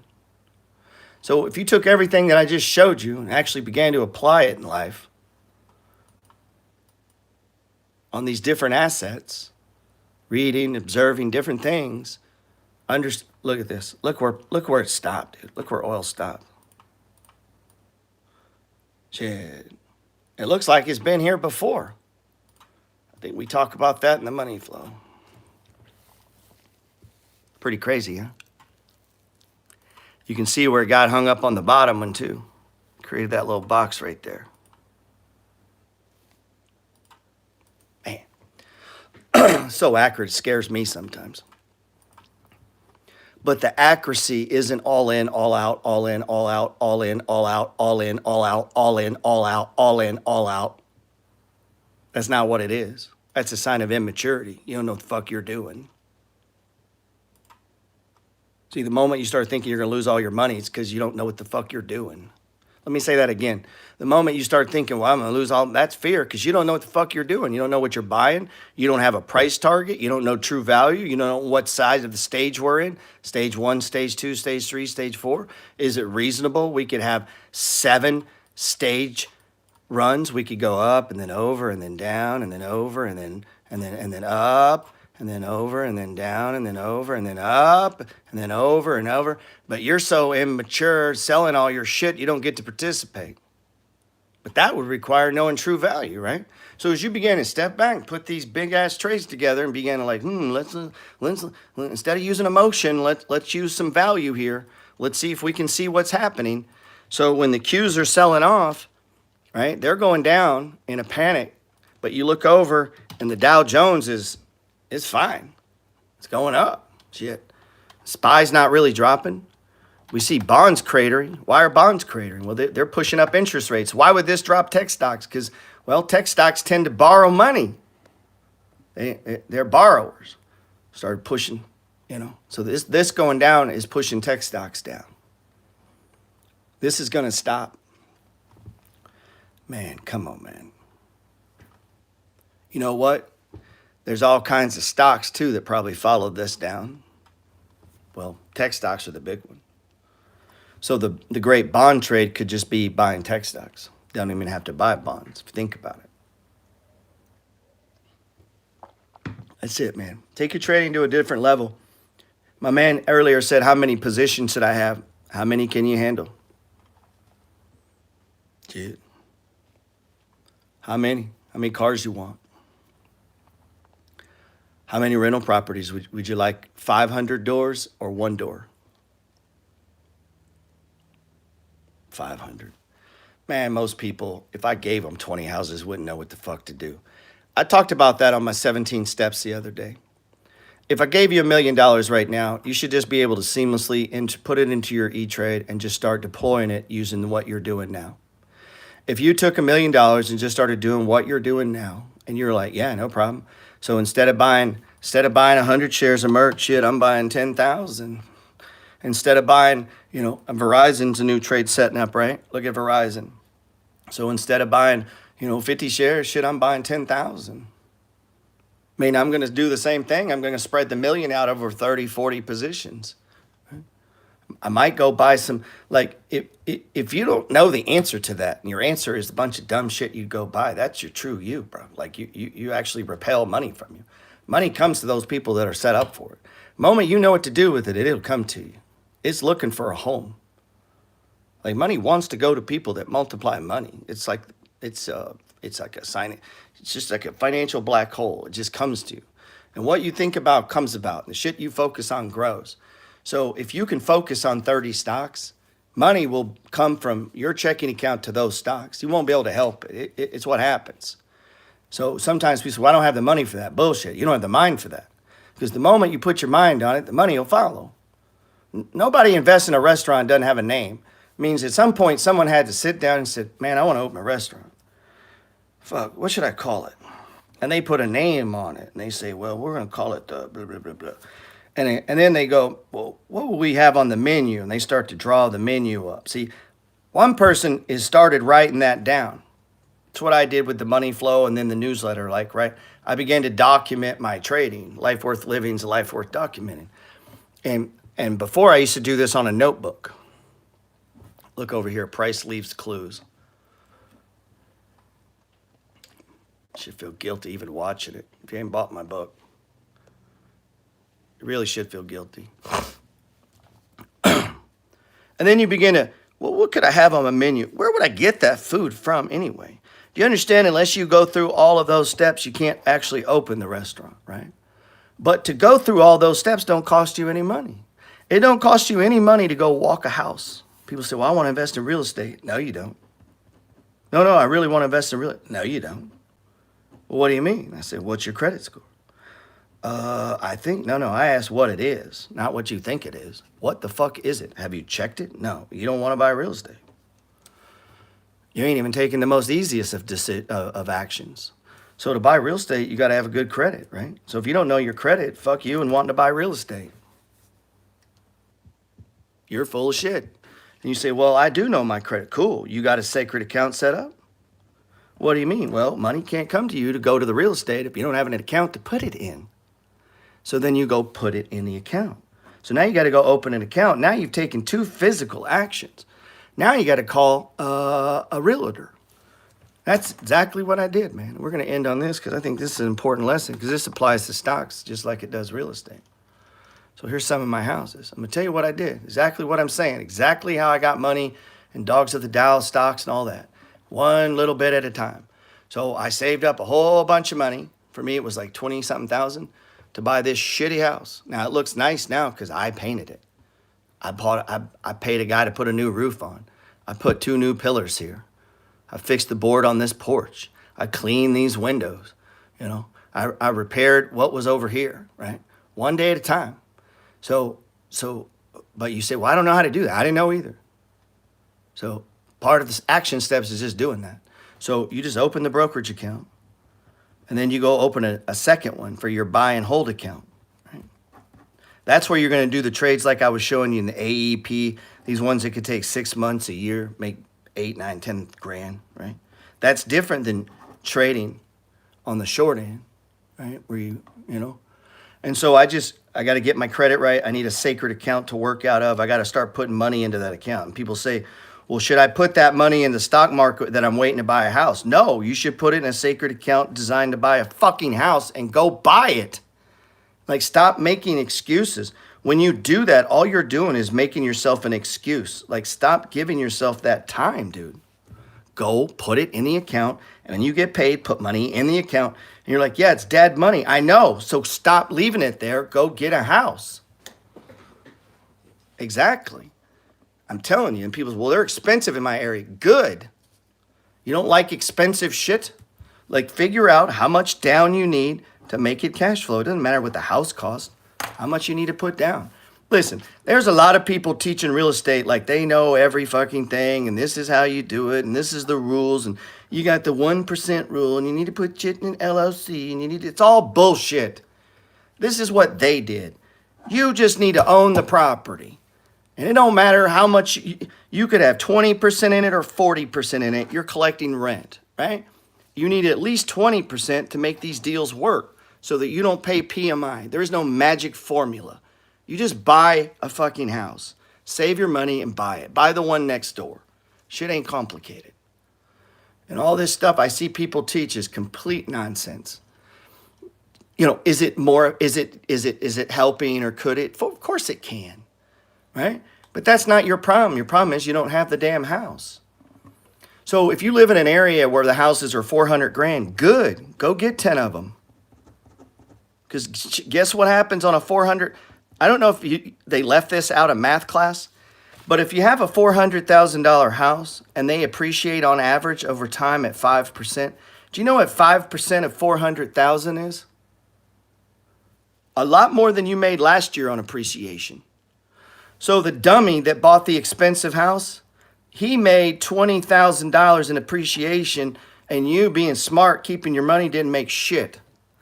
And then every month that he makes it through, covering that cost, owning that expensive dumb house, he gets richer and richer and richer and richer. And you being smart, keeping your money, not wanting to, oh, I'm going to overpay, get poorer. That's truth right there. And that's what made me, I see these gurus. Don't buy a house. A house is a liability. If you've been saying that, dude, you do not understand money or the money flow. I had a landlord tell me that once. It's like, bite your fucking tongue. You won't even live in your own You own real estate as an investment. Why would you not use your own investment? So if I owned Pepsi, am I going to fuck around walking around drinking Coke? No. I own why would I not live in shit I own? You're going to own a Ford dealership and drive a fucking Tesla? No. It don't make any sense. So from a big picture point of view about money, I'm going to rent, but I'm going to own real estate. Like, you're smart. That's dumb. No. People get it backwards, man. You're too good to live in what? Come on, man. Drives me crazy, man. Yeah, there's people, the house is a liability. You're a liability. That house ain't a liability. Long after this house right here was built in 1925. The guy that bought it, that house isn't a liability. That house is a house. He's dead, and that house is still standing there. So explain to me how the fuck that's a liability. When you're long gone, it's still there. That's not a liability. And it's too short-term thinking. And when you sell this, if you live there, when you sell this, it's tax-free. And for most people, all of their wealth will be in their homes. This is where most of your money will be, is in your home. And a lot of people that teach don't buy a house, just rent them or put your money in the stock market. Well, that's fine if you have a lot of money in the stock market, but most people don't. It's just stupid shit they teach. So to me, this is part of getting the buckets right. This is no different than, to me, this is stocks. Stocks and real estate and stocks are one and the same. They're seamless. This is fucking Merc. It's undervalued or overvalued. It paid dividend or it doesn't. This rents or it doesn't. Get what I'm saying? This is all the same. This game ain't any different, man. It's just the time frame you're playing. You could buy this house, fix it up and flip it, buy a stock, sell it at 70 hours time, or you could buy it, hold it, and try to get the true value out of it, right? So it's all the same, man. It's all the money flow. So these houses, I bought one at a time. I mowed yards. Like, I just save up, buy them. And all the shit that I see people running and ROIs, I don't do any of that. None of it. I go, look, can I rent this house for at least $100 over what it costs me? That's it. That's all I look for. And if the answer is yes, all right, we got a possible deal. Then I start, how much is it going to cost me to repair?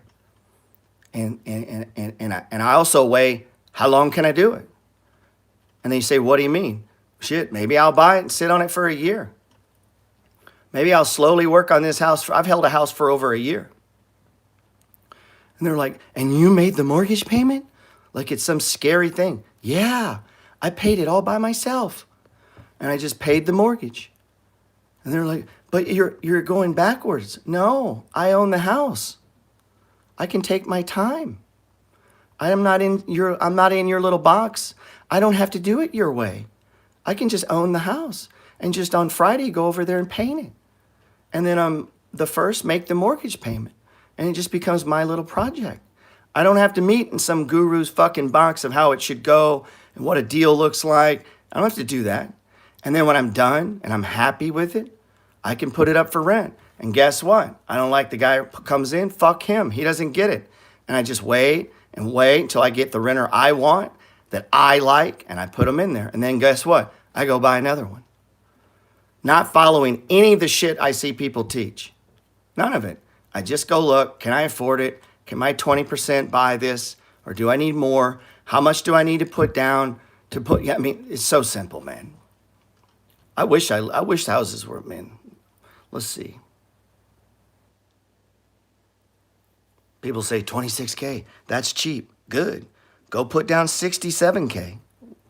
And, you know, go put it down. Dude, you got to understand, like when I bought this house, I made $12 an hour. I don't know what other excuse people got. People live large, man. I didn't live large. I worked every day, literally every fucking day. That's how I bought this. When I say 8 days a week, I mean 12-hour days, 7 days a week, man. My kid would sit in the room in a fucking crib while I painted it. Like, I don't know any other way, man. I don't know any other way. So same in stocks. It's one stock at a time, grind it out, $1 at a time, putting money in, putting money in, putting money in. I got people asking me, when do you take money out? I said, you just started trading 3 months ago. What are you even talking about? Well, yeah, it's been 90 days. Like, well, you got to put in some work, man. You got to put in some time. You got to grow this shit. Right? Without expectation. Like, I would be trading without expectation of return just to get the process down, to learn. Stop worrying about making money. Start worrying about being a master trader. Buying the stage ones, selling into the 70s, getting your position sizes right. In other words, getting your leverage right? Making sure that, like, do that. Don't worry about making money. Worry about just trading it right. Come on, man. So, he says he bought a house for $8K and sold it for $14K 5 months later. Shit, I would have kept it for 100 years. Why are you guys selling houses? I'm not selling shit. I would go get a loan on this thing. This is the one I'm working on right now. I'm going over here when I get off of here. So I bought this in 2006. I ain't got no more pictures.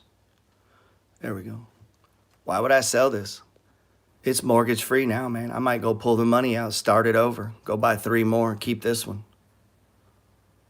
This is what I'm trying to get it back to. This is the first time I remodeled it. I'm going to make it look exactly like this, except new lights, new fans.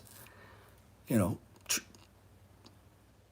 got to put some new shit on the floor. Got to sand and put some polyurethane down. Shit, don't sell houses, keep them, man. That's how you get rich. There ain't no flippers on the Forbes list.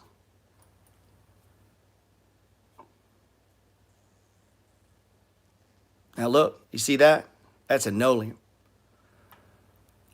I put that in, and thank God, you see the corner right there? Let me show you something. This is the first time I ever did a Nolium. I went and got a book. I went and bought double the Linoleum I needed. And you say, why would you buy double? Because I don't know what the hell I'm doing. I need an extra bunch of, but here's what I knew. If I got this one in correctly, I could do the next one. So I went and bought double the Linoleum, double, knowing I was going to fuck it up. And then I took some with some tools and practiced it. And I laid down I laid down a plywood. And I took this material and I attached it to the plywood like I practiced outside, cutting it, like wasting material. So when I was learning to put drywall mud on, this, I'm telling you, this is what you do. You go to Home Depot and you buy a 4x12 piece of plywood. Oh, I thought you wanted to be a landlord, but you thought, well, I don't know how to do that. So you were going to use that as your excuse. Let me tell you how to get around that excuse, okay? So you take your ass to Home Depot and you go buy an 8x12 piece of plywood, right? Or not plywood, but drywall. Go get the drywall sprayer and you go buy a bag of the mud and you read the fucking instructions, and it's real complicated. It says add so much water to the powder. Really hard to understand. You get a drill, and you put the stir. There's a stirrer you can buy for the grill. Now this is going to be like 8 trips to Home Depot for you to get all this, because that's my record is 14 times in one day, and I connect it in, and just like making pancake batter, you just stir it. That's it. You just stir it. Now you hook the air gun to a compressor. I was too afraid to tell him I didn't know what a compressor worked. I was a grown man. I don't know how a compressor works. I'm gonna be honest. Well, I'm not telling this kid at Home Depot I don't know. So I'm acting like I know. And I had to go back 3 more times to get the hose, the actual attachment that connects to the thing, and eventually I get it. I mix up the shit, and I just start spraying the drywall. And I just sit and fuck with it. And then I just chunk all that stuff, throw it away. Guess what I figured out how to do? How to hook an air compressor to a drywall spray mud gun. And I did that shit in my backyard. Right? What now? Now I get to do it here. I know how to do it. So then when I was learning how to actually drywall a spot, like what if someone punches a hole through the wall right there? Some of you guys will call somebody. You're a grown fucking man. You're going to call somebody to fix a little hole in the wall. Shit is simple, man. You went to the 4th grade, you can do a drywall patch if you just care about what you're doing. I'm telling you, this is how simple this shit is. So when I come at looking at a house and I can repair drywall, I could take out this whole section of drywall, pop all this trim off, right? With just basic, pull that up, have the plumbers come, take this out, take that out for me. Now it's just plywood. We put brand new flooring in. I cut around the little seal, right? I call the plumbers back. They put in this. They put in this. I then go back and put the trim back on. Like, it's just, this is like 3rd grader stuff. And then when you're done, it looks pretty. And people will let what I just explained keep them from this. So fucking easy, man. And you're like, well, I'm not good at that. Okay. Do it anyway. Well, I'm not good at it. Do it anyway. Nobody asked you. Nobody gives a fuck, really, if you don't like doing it. Shit, I don't like doing a lot of things I do. Something else I don't like doing, but I do. See these plugs? Let me give you a little tip. When you buy a rental property, go ahead and factor this in. When you buy a rental property, you take these, unscrew that shit, throw them all away. The whole fucking house, all of them, throw them all away. Why? Because when we put new color in, we want to get new ones that match this. That's just that little pop. If these are clean and new, they're going to look nicer. And all these plugs that are in here, where you plug in, we're going to have our electrician come, and they're going to check the whole place. They're going to look for every little defect, every little wire that's not right. Like they'll charge you, and they're going to put in all new plugs, and they're going to give me the covers. It's going to make them look all nice and new. But when I call them about this, all the lighting in the house, I'm gonna have them change that out too. So when I say I do everything myself, like I am hiring people.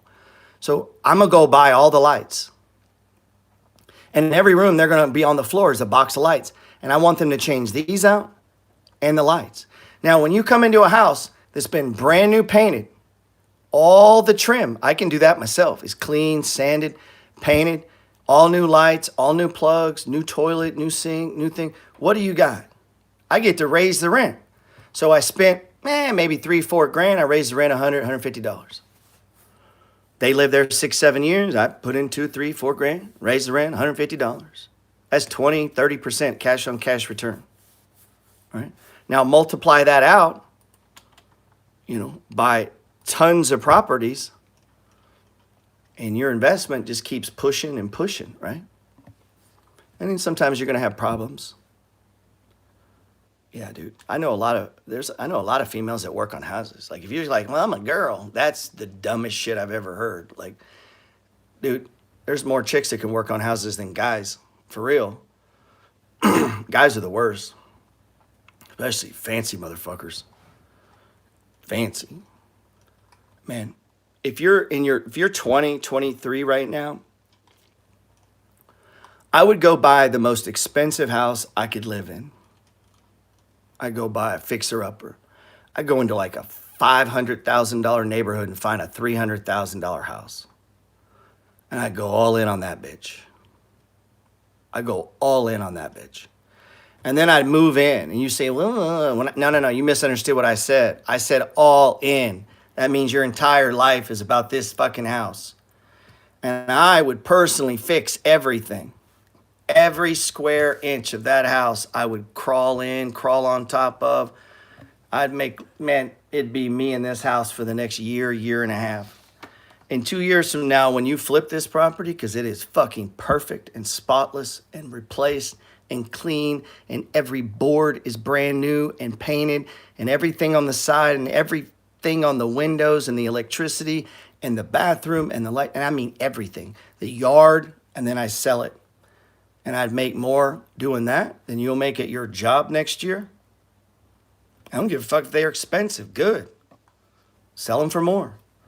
And by the time that $300,000 and that $500,000 neighborhood, by the time you're done with this, because every 2 years you get to sell it tax free. Well, shit, those 400 are going to be like 580. Well, your shit ain't going to sell for what you paid. You're going to get double. Pay back your loan, pull out your equity. Now you got a big ass chunk of money. Go do it again. He says, disagree, G. What are you talking about, bro? I've done it. He disagree. What are you disagreeing with?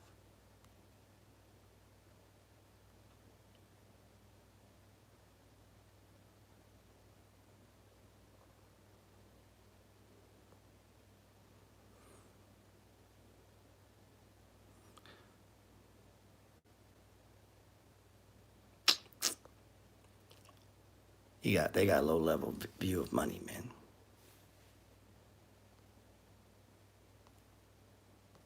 This is what people misunderstand about money. I've bought property. Yeah, we ain't gonna go there, man. We'll leave that be. Yeah, I get this a lot. You know, I own millions of dollars in real estate, and people will analyze every transaction as if it's a good one or a bad one, but you don't know that. And they also don't know the ripple of time and space. And I've bought houses that ended up being one of my worst deals. Let me meet a dude next door. Now, I know this is a little esoteric, a little out there, but that contact to the dude next door led to me buying 3 more houses. So one of my worst deals ended up leading to me acquiring 3 more deals. So sometimes it's not as simple as, you know, like the perfect thing or blah, blah, blah. It's not like that, you know. Sometimes it sets in motion. So a house that you bought that maybe you didn't come out on top or makes as much, maybe in that situation, what you did learn was, well, you had to deal with the city about the plumbing and you'd never done that before. And now you know the office for that. Or maybe you had to go through your first eviction and that was a scary thing. And then now, due to this bad event of the eviction, you now are comfortable because you've done an eviction. You know how the paperwork works. You've been there. You now get this new sense of internal strength and authority in yourself and your ability to handle a problem or situation. And so through that problem, you gained from it, right? And so it's through that. It's not always necessary avoiding them. Those things are hard, man. When everybody's trying to quantify everything into some sort of window of immediate return, you could have properties you bought that really haven't done much, and then all of a sudden that neighborhood catches heat, and the house very quickly goes up in value. I've had a house that way where I was only making like $80. It really wasn't that great a deal. And then all of a sudden the city came through and did a beautification project on that neighborhood. And now that house is doubled. I couldn't account for that. And now that was the smart place to buy. When I bought it, I didn't know that. You know, you see what I'm saying? And so unless you're pushing, then those, you know, I don't know. That may be too deep for some people, man. Yeah, think of like Harlem. And so I guess what I'm saying is don't get too caught up with it's got to be the perfect deal and it's got to meet some return. I mean, it needs to return, but maybe the return's going to be something different than you're thinking. I don't know, man. All right, man, you guys be good.